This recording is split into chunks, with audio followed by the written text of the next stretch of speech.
You know, on this show, we like to big up the little things because so often the little things are so much more interesting.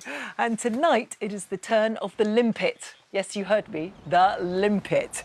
Those aquatic snails, we've all seen them, those cone-shaped shells that are famous for clamping tightly to coastal rocks.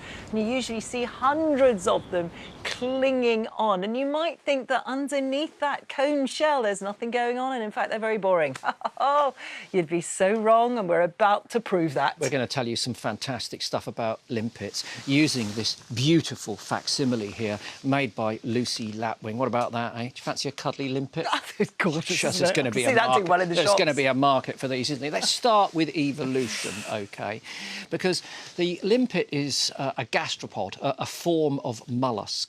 And most of the marine gastropods are spiral shells, you know, like the snail shells that you would see.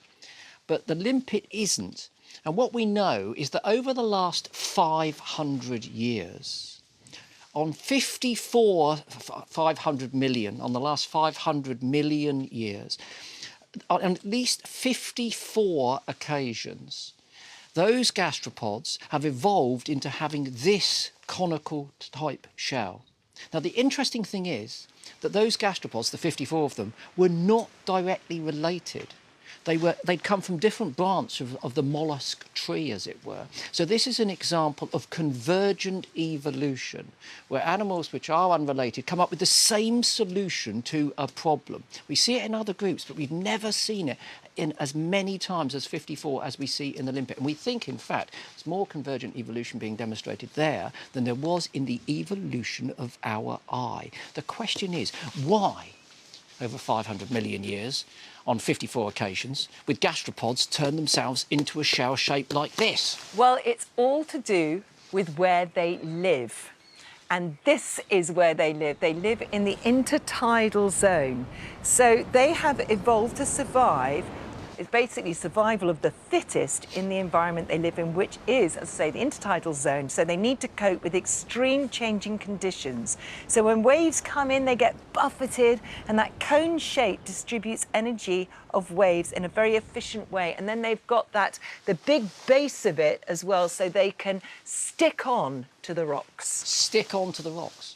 In amongst all of those waves, buffeting them all of the time. How do they stick onto the rocks? Well, for 100 years, we thought it was suction. But it turns out it's not suction at all. It's two types of bioadhesive, essentially glue. And it's glue that they produce here, and that sticks them down onto the rocks. Now, they have two types of glue because when they're simply sort of roaming around, feeding, they've got to be able to roam around and feed, so they can't stick very solidly. But when they return to their favourite spot on the rock, which we call a scar, they then slot themselves into it and produce, or actually at that point, they tuck their antennae in. I've got to do that. OK, like this.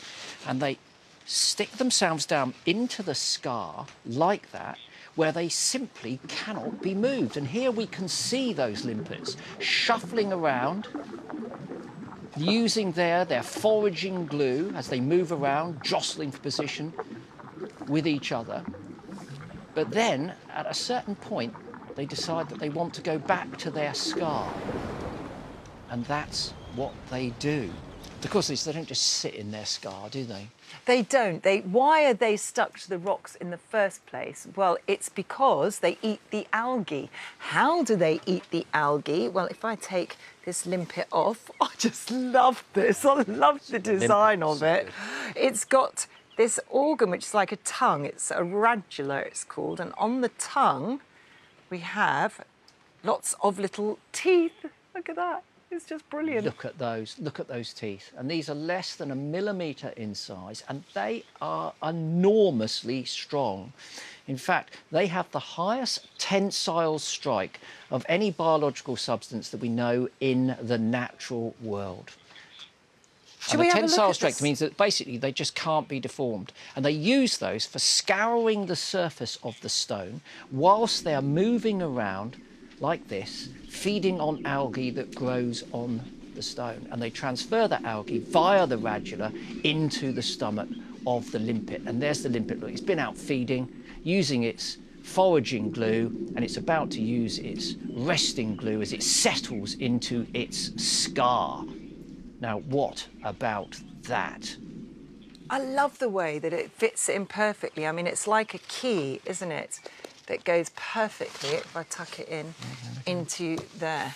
But what about the slime, eh? Yes, the key thing is, how do they find their way back to their scars? Because it is their scar, it's their own little spot. Now, when they're foraging around, just like other mollusks, they do leave a trail of slime, and we used to think that they would follow that slime back to their scar, except we did some experiments.